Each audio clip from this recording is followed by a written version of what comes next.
दोस्तों, महाभारत के युद्ध में सबसे बड़ा नाम आता है तो वो है कर्ण।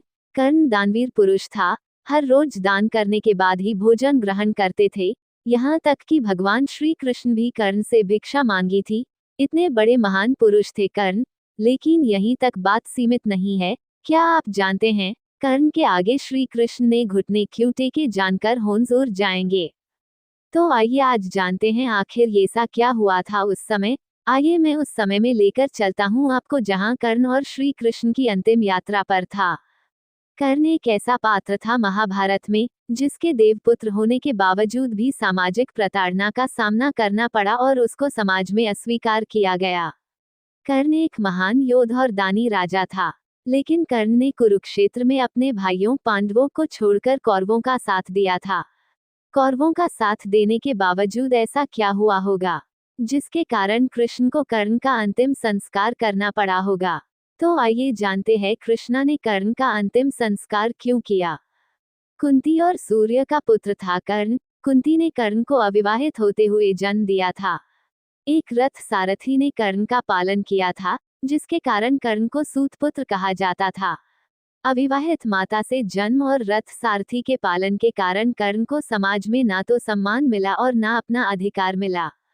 कर्ण के सुतपुत्र होने के कारण द्रौपदी, जिसको कर्ण अपनी जीवन संगनी बनाना चाहता था, उसने कर्ण से विवाह से इनकार कर दिया था। इन सब कारणों से ही कर्ण पांडवों से नफरत करता था और कुरुक्षेत्र युद्ध में कौरवों का साथ दिया था। भगवान कृष्ण कर्ण की मौत का कारण बने। भगवान कृष्ण ने ही अर्जुन को कर्ण के वध का तरीका बताया था।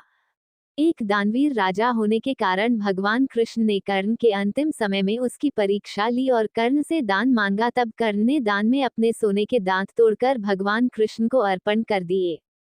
इस दानवीरता से प्रसन्न होकर भगवान कृष्ण ने कर्ण को वरदान मांगने को कहा। कर्ण ने वरदान रूप में अपने साथ हुए अन्याय को याद करते हुए भगवान कृष्ण के अगले जन्म में उसके वर्ग के लोगों के कल्याण करने को कहा।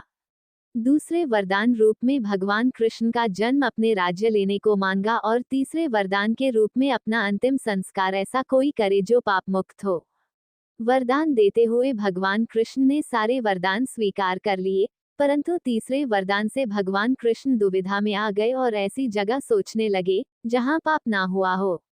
परंतु भगवान कृष्ण को ऐसा कोई जो पाप मुक्त हो ये समझ नहीं आया। वरदान देने के वचनबद्धता थी, इसलिए कर्ण का अंतिम संस्कार भगवान कृष्ण अपने ही हाथों से किया और कर्ण को दिए वरदान को पूरा किया। इस तरह दानवीर कर्ण का अधर्म का साथ देने के बावजूद भगवान कृष्ण को कर्ण का अंतिम संस्कार कर उनको वीरगति के साथ बैकुंठ धाम भेजना पड़ा था।